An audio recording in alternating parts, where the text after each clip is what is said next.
husband that got. అదేంటనే మీ హస్బెండ్తో మీతో పాటు ఉన్న బైక్ పేరు కారు ఉండేవారు సైకిల్ అయినా కూడా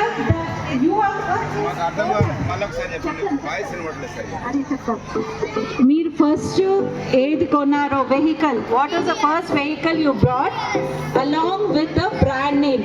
సైకిల్ కొన్నారైనా కూడా సైకిల్ బ్రాండ్ నేమ్ రాయాలి. సార్ పెళ్ళైన తర్వాత అगर आपने कार पर ये सब शादी के बाद పెళ్ళైన తర్వాత మీ వెహికల్ నేమ్ మీరు రాయాలి. హస్బెండ్ शादी के बाद ये सब शादी के बाद शादी होने के बाद आपका हस्बैंड के साथ जिस व्हीकल में बैठ के आप गए थे. ఆంటీ హాయ్ చెప్పండి. ये बहुत ఎగ్జామ్ బాగా రాయండి. नहीं